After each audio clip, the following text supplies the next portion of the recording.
Previously, we had chatted about the fact that when we align ourselves with the quantum energies, when we are asking the universe to send us blessings, one of the things that has to be established is exactly how much are we asking for. So that's when I had used the ATM example with you. Today, what I'd like to ask you to consider is that, again, when we are asking the universe for something, when we are saying that we would like to receive blessings, we actually have to consider from what framework does that request come from? In other words, what is our conscious beliefs?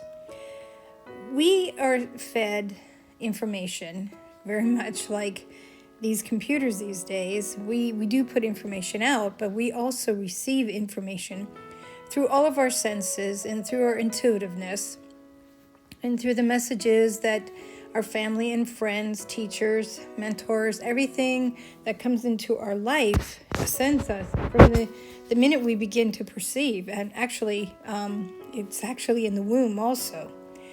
So we begin to believe certain patterns about ourselves, certain behaviors about ourselves, especially if they were repeated to us time and time again.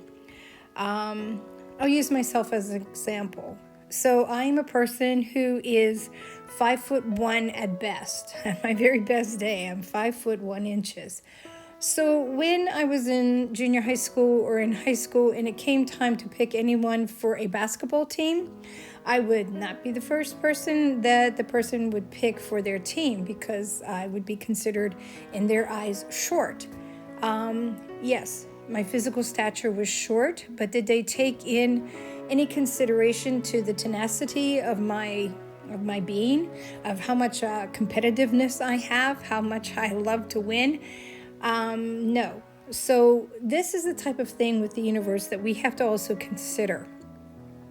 There's not a facet, there's not a core belief about ourselves that the universe wants to manage our blessings with or align with us and send us blessings. It is a combination of everything.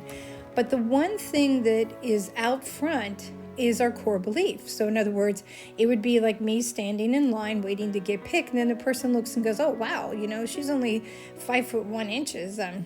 I'm not going to pick her. But doesn't bother looking at tenacity or competitiveness.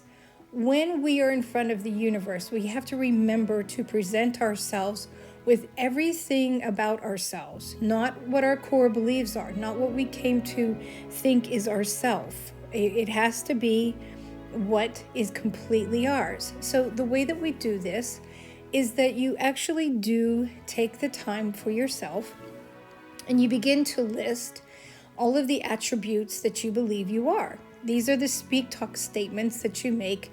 I'm a procrastinator. I'm a daydreamer. I'm this. I'm that. And I mean, list every single one of them down. Really sit there, and when you think that you have them all listed down, take another 5-10 minutes and do it again. Really pull out anything that possibly could be sticking in there that is what you're using as a core belief. And then put it away for a day, and then pull it back out again and revisit it again. And if there's more, write more, because this is, in other words, what we are going to present to the universe. We could very well say that I desire this. I want to align with that. I want to be this. But if the core belief underneath all of those statements is, hey, you are a 5'1" person who doesn't make a dunk shot for a basketball team, then that, believe me, gets in the way. It might not stop you. It might not make it not happen, but it is energy that does not need to be there. And later on, we're going to say exactly how to dispel that core belief and be a person, no matter what stature, is the first person picked on a basketball team. So that's my analogy with you for today about how to go ahead and begin to align with the universe, align with the quantum energies, manifest what you want. Manifesting is not about just walking up and saying, I want. I'll keep repeating that to you. Manifesting is walking up and saying, I want. Once we know an awful lot of things about ourselves, and how we're going to do this, in what manner are we most convinced that we are aligned with the universe. So I hope you have some fun with this today, and it is another step on manifesting with the universe. Hey, thanks for visiting here with me. I really appreciate it, and I sure do hope this finds you well, and have a blessed day.